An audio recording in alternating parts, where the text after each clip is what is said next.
மார்க்கெட்டுக்கு காய் கொண்டு போனோன்னா 6 மணிக்கு எந்திரிச்சோன்னே எந்த வேலையும் பார்க்காம பிஞ்ச கடைக்கு கிளம்பி வந்துட்டோம். வந்த வேகத்தில் சுறுசுறுப்பாக காயெல்லாம் வேகமாக பறிச்சிடணும் அப்படின்னு சொல்லிட்டு கடகடன்னு இறங்கியாச்சு. போன வாரம் புதன்கிழமை காய் பறிச்சதுங்கன்னு இப்போ ஞாயிற்றுக்கிழமை ஆயிடுச்சு. இப்போ வரைக்கும் நாங்கள் பறிக்காமல் இருக்கவும் காயும் நிறைய வந்துருச்சு. ஒரு முடை அளவுக்கு இன்னைக்கு பறிச்சு கொண்டு போயிடலாம், நல்லா ரேட்டு போச்சுன்னா நாளைக்கும் பறிச்சுக்கலாம் அப்படின்னு சொல்லிட்டு ஒரு முடையை மட்டும் இன்னைக்கு பறிச்சுக்கிட்டோம். கத்திரிக்காய் பொறுத்தளவு கூட ஓரளவு பரவாயில்லாங்க. வெண்டைக்காலாம் போட்டிருந்தோன்னா ஒரு நாள் விட்டு ஒரு நாள் பறிச்சுக்கிட்டே இருக்கணும். அதுவும் இல்லாமல் அது சொன வேற குத்தி கை காலெல்லாம் கிழிச்சே விட்டுரும். காய் நிறைய கிடக்கிறனால 2-3 பாரு பறிச்சாலே ஒரு வாளி ஃபுல்லாக நிரம்பிடுது.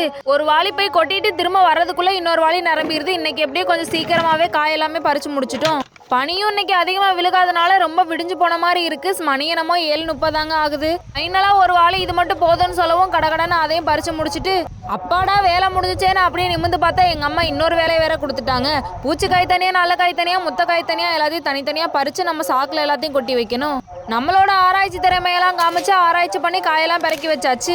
மூட்டையில் இருக்க காய் சிந்தக்கூடாதுன்னு கத்திரிக்காய் முளைக்காம சில செடிகள் கிடக்குங்க. அந்த செடியை மேலே வச்சு அப்படியே கட்டி விட்டுருவோம். எங்கள் அம்மாவும் கொண்டுட்டு மார்க்கெட்டுக்கு கிளம்பிட்டாங்க. மார்க்கெட்டில் என்ன நடந்துச்சுன்னா அடுத்த வீடியோவில் பார்ப்போம்.